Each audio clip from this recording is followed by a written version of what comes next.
परिधि कैसे निकाला जाता है, वृत्त की त्रिज्या कैसे निकाली जाती है, आसान तरीके से सीखेंगे। ठीक है बच्चे, तो जितने भी बच्चे अभी तक चैनल सब्सक्राइब नहीं किए हैं, लाइक नहीं किए हैं, चैनल सब्सक्राइब और लाइक और शेयर जल्दी जल्दी कर दें। ठीक है बच्चे, तो हम लोग चलते हैं वृत्त का। आज हम लोग पढ़ेंगे परिधि। परिधि, वृत्त का परिधि।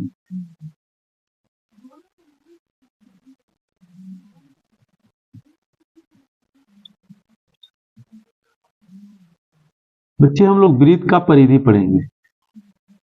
ठीक है, वृत्त का परिधि कैसे निकाला जाता है, मानते हैं यहाँ पर आपका दे दिया है, वृत्त का त्रिज्याएं दे देता है और परिधि निकालने को बोलता है। क्वेश्चन नंबर मान लीजिए 1 हो गया कि परिधि ज्ञात करें जबकि त्रिज्या दिया हुआ है।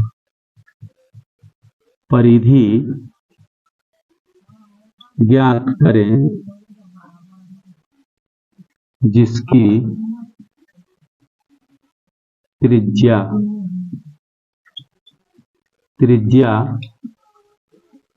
दिया है। ठीक है बच्चे, यहां पर मान लेते हैं आपका त्रिज्या हो गया 14 cm, दूसरा में मान लीजिए आपका 21 cm त्रिज्या हो गया। ठीक है, इतना से हम लोग सीख लेंगे और आशा करता हूं कि एक ही सवाल सीखेंगे आप लोगों को कंप्लीटली याद हो जाएगा। दूसरा बार वीडियो देखने की जरूरत नहीं पड़ेगी। अगर गौर से एक बार सीख लेंगे तो उम्मीद करता हूं कि 100% आपके दिल और दिमाग में बैठ जाएगा। तो बच्चे सर्वप्रथम हम पहले डायग्राम बनाते हैं। हम चलते हैं, डायग्राम बनाएंगे। ये आपका रहा डायग्राम। डायग्राम में क्या बनाना है हमको, वृत्त का निकालना है बच्चे। तो वृत्त में क्या करेंगे, हम सबसे पहले वृत्त बनाएंगे जिसका एक केंद्र लेंगे और त्रिज्या बोला है। तो मैं आपको बताया कि त्रिज्या किसको कहा जाता है। तो बच्चे केंद्र से परिधि तक के दूरी को त्रिज्या कहा जाता है। केंद्र से परिधि तक के दूरी को त्रिज्या कहा जाता है। तो ये मेरा केंद्र है जिसको मैंने O से इंडिकेट किया है, जिसको मैं O से सूचित किया है। ठीक है, और यहाँ जहां जिस बिंदु पर यानी परिधि को जहां छू रहा है उसको मैं A से सूचित कर दिया।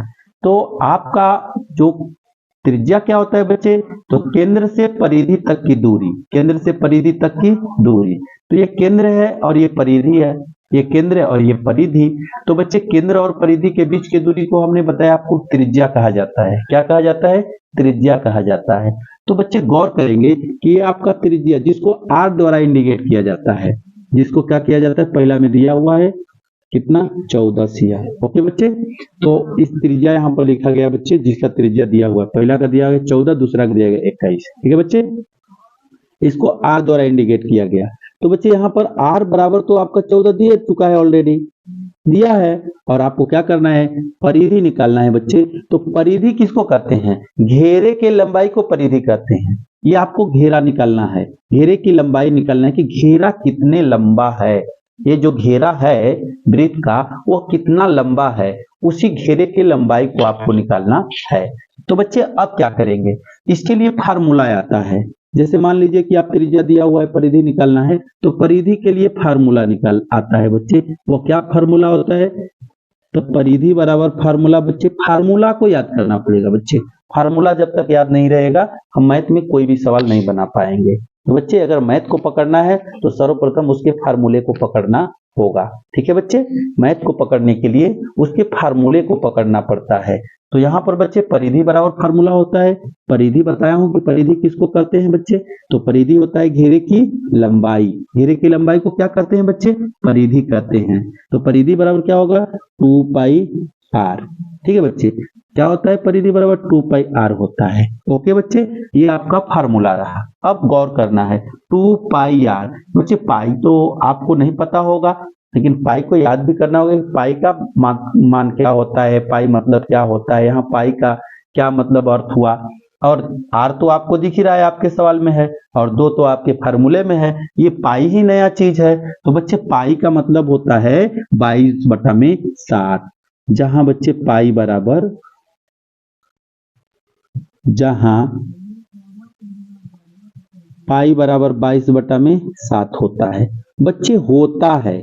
पाई का मान होता है, जब भी आपसे पूछेगा वो बुक में पाई का मान होता है। अगर पाई का मान कुछ नहीं कहेगा तब 22/7 रखना है, और नहीं तो बहुत सारे ऐसे सवाल होते हैं जिसमें पाई का मान बोलता है कि पाई का मान ये बैठाना है। ऐसे पाई का मान बच्चे 3.14 होता है। कब? जब बोलेगा तब, नहीं बोलेगा बच्चे तो पाई का मान 22/7 ही रखना है। ठीक है बच्चे, तो चलते हैं अपने सवाल की तरफ। तो बच्चे 2 है तो 2 है तो 2 रखेंगे। पाई का मान मैंने अभी बताया 22/7, तो यहाँ पर 22/7 रख देंगे। आर का बच्चे मान, तो आर बराबर दिया हुआ है 14, तो हम आर की जगह पर 14 रख देंगे। अब देखते हैं बच्चे भिन्न का गुणा आप लोग को बताया गया है। ठीक है बच्चे, तो कटाएंगे इसको, 7 का 7, 7 दूनी के 14। बच्चे नीचे अब कुछ नहीं बचा, अब जो भी बचा ऊपर बचा, तो क्या करेंगे? अब सबका मल्टीप्लाई कर देंगे। अब गुणा करेंगे तो 2 22 दूनी, ऐसे यहाँ पर लिख लेंगे एक बार बच्चे, ऐसे। अब 22 दूनी 44, 44 दूनी 88, 88। बच्चे ध्यान देना है, ये सीएम में है तो सीएम ही होगा, मीटर में रहेगा मीटर ही होगा, किमी में रहेगा किमी ही होगा। सीएम स्क्वायर नहीं हो सकता है, क्योंकि सीएम स्क्वायर कब होगा बच्चे? जब सीएम में सीएम का गुणा होगा तब होगा। मीटर स्क्वायर कब होगा? जब मीटर में मीटर का गुणा होगा तब होगा। लेकिन बच्चे यहाँ मीटर में मीटर का गुणा नहीं हो रहा है, ये 14 सीएम सिंगल है, इसलिए यह सीएम में ही रह जाता है। और ऐसे भी बच्चे आप लोग को बताया गया होगा कि जो भी परिधि होती है, जो परिसीमा होती है, परिमाप होता है, वह हमेशा मान लीजिए सीएम रहे तो सीएम में ही आता है, मीटर रहे तो मीटर में ही आएगा। लेकिन वही चीज यदि अगर क्षेत्रफल निकालने को दे दे तो क्षेत्रफल में लंबाई गुणे चौड़ाई हो जाता है बच्चे। तो यदि सीएम रहे तो 2 बार सीएम सीएम का जब गुणा किया जाएगा तो सीएम स्क्वायर हो जाएगा, 2 बार मीटर मीटर का गुणा किया जाएगा तो वह मीटर स्क्वायर हो जाएगा। ठीक है बच्चे जी, तो ये आपका एक आंसर हो गया। ठीक है बच्चे, इस तरह ये भी सवाल उसी तरह बनेगा। ये क्वेश्चन नंबर 2 है बच्चे, इसकी त्रिज्या कितनी है? 21 सीएम। 21 सीएम है, हमको क्या निकालना है? परिधि। क्या निकालना है बच्चे? परिधि को सी द्वारा भी सूचित किया जाता है। ठीक है, परिधि को सी द्वारा, तो मैं परिधि जहां था वहां सी लिख दिया, और जहां ये 2πr है मैं 2πr लिख दिया। ये आपका फार्मूला हो गया। अब आपको तो पता है कि मैं बताया हूं 22, पाई का मान 22/7 होता है, तो मान बैठा दिया जाएगा, 2 गुणे 22/7 गुणे, अब पाई आर का मान है 21, 21 को कटाइए, 7 का 7, 7 तिरी के 21, यहाँ पर 2 गुणे 22 गुणे 3 हो गया बच्चे। अब क्या करेंगे? इस सबका जैसे इसमें गुणा किया उसी तरह इसमें गुणा कर देंगे, तो 22 दूनी 44, 44 में 3 का गुणा कर देंगे, 4 तिहाई 12, 4 तिहाई 12 1 13, यहाँ सीएम हो गया। ठीक है बच्चे, ये रहा आपका, मान लीजिए कि ये परिधि रहा, कि परिधि ज्ञात करने का ये फार्मूला, ये तरीका रहा। एकदम सिंपल है बच्चे, एकदम सरल है। अब चलते हैं कि यदि मान लीजिए कि आपका परिधि दे दे और आपको त्रिज्या कह दे निकालने, तो वो किस तरह निकालेंगे? परिधि दे दे तो त्रिज्या किस तरह निकालेंगे? बच्चे थोड़ा भी दिक्कत नहीं है उसको, तो इससे भी आसान तरीके से हम लोग सीख जाएंगे कि परिधि दे देगा तो त्रिज्या कैसे निकाला जाएगा। तो क्वेश्चन नंबर मान लीजिए 2 है बच्चे, कि परिधि दिया गया है, त्रिज्या ज्ञात करना है, त्रिज्या ज्ञात करें। जिनकी परिधि दिया है।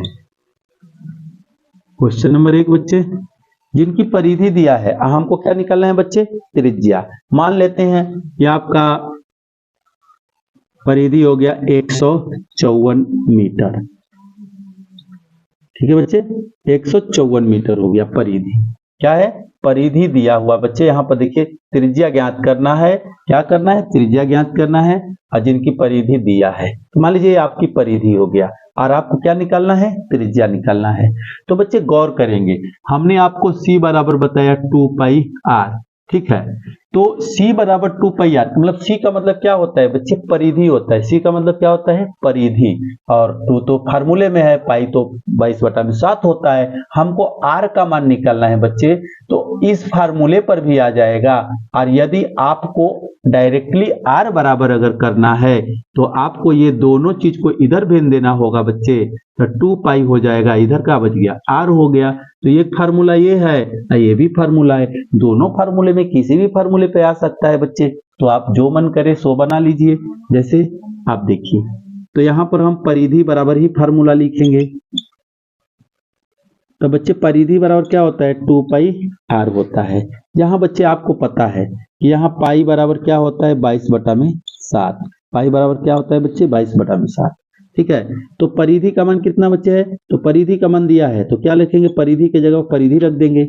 इधर बराबर में यहाँ 2 दिया है बच्चे, ये दोनों के बीच में बच्चे क्या है, इनटू यानी गुणा छिपा हुआ है। गुणा होता है तभी एक होता है, वो गुणा नहीं होता है तो सब अलग अलग रहता है। ठीक है बच्चे, एक ही में रहता है। चलिए देखते हैं, तो 2 गुणे पाई का मान अभी मैंने बताया 22/7। आर का मान तो निकालना है, आर को आर ही रहने देते हैं। आप देखिए बच्चे, यदि आप क्लास 6 में या 7 में समीकरण पढ़े होंगे तो आपको पता होगा कि समीकरण में अगर चर अचर एक साइड में रहता है तो क्या कर दिया जाता है कि एक साइड में चर कर देते हैं, एक साइड में अचर कर देते हैं। उसके लिए क्या कुछ नियम होते हैं कि कोई भी अगर चिन्ह हो, अगर इस साइड से दूसरे साइड में जाता है बच्चे, तो उसका चिन्ह परिवर्तन हो जाता है। गुणा रहे भागा हो जाएगा, भागा रहे बुरा हो जाएगा, जोड़ रहे घटाव हो जाएगा, और घटाव रहे जोड़ हो जाएगा। ठीक है बच्चे, तो वही काम यहाँ भी होता है बच्चे, जो आपको 7 क्लास 6 क्लास या 8 क्लास में जो समीकरण हल करते समय बताया गया होगा। ठीक है, तो आपको देखते हैं यहाँ पर क्या है, बटा में है तो बच्चे भागा है, तो क्या किया जाएगा, चर चर एक तरफ किया जाएगा, अचर अचर एक तरफ किया जाएगा। तो 154, ये क्या है, भागा है, इधर आएगा तो बच्चे गुणा बन जाएगा। अब देखते हैं, ये दोनों में ऊपर में क्या है, गुणा है, तो बच्चे इस साइड में आएगा तो क्या बनेगा, भागा बनेगा। तो भागा को बटा भी कहा जा सकता है। क्या कहा जा सकता है, बटा भी। इधर क्या बच गया, इधर बच्चे जब ये इधर चलिए गया, ये दोनों इधर आइए गया, तो इधर सिंगल 7 बच गया। ओके, 7 बच गया। अब कटाइए, 22 का 22, अब 22 साते 154, 22 साते 154। अब क्या हुआ बच्चे, तो ये 7 7 क्या हुआ, 49 हो जाएगा, बटा में 2 हो जाएगा, बराबर आर हो गया। या आर बराबर बच्चे 49 बटा में 2, या आर बराबर क्या कर देंगे, 49 में 2 का भागा दे देंगे, हमारा आ जाएगा यानी 24.5। 24 दूनी 48, आधा आधा ये गो, तो 24 एक 24 दूनी 48, 1 49। बच्चे ये अगर मीटर में रहे तो हम मीटर में लिखेंगे। ठीक है बच्चे, ये आपका आंसर आ जाएगा। ठीक बच्चे, और इसके अलावा और भी कुछ सवाल ऐसे होते हैं बच्चे, इस सवाल में आपको अगर मांग देता है कि इसका व्यास ज्ञात करें, तो बच्चे व्यास किस तरह ज्ञात किया जाएगा। तो सर्वप्रथम जब आप त्रिज्या निकाल लेंगे बच्चे, तो जब त्रिज्या निकल जाएगा तो आपको व्यास निकालना तो एकदम इजी हो जाएगा, क्योंकि व्यास क्या होती है, त्रिज्या की दूनी होती है। व्यास क्या होता है बच्चे, त्रिज्या की दूनी होती है। तो यहाँ पर डी बराबर निकाल करके, डी बराबर लिख करके 2 गुणे आर लिख देंगे, तो जितना आर आया रहेगा ओकरे में 2 का गुणा कर दिया जाएगा, यदि व्यास मांगे तब बच्चे। ठीक है बच्चे, इस तरह आपका परिधि निकाल लिया जाएगा। इस तरह परिधि दे दे तो त्रिज्या निकाल लिया जाएगा। ठीक है बच्चे, तो इस तरह आपका ये क्वेश्चन आसानी से हल हो जाएगा बच्चे। ठीक है बच्चे, यदि आपको समझ में आया हो तो चैनल लाइक, सब्सक्राइब और शेयर जरूर करें बच्चे। थैंक यू बच्चे।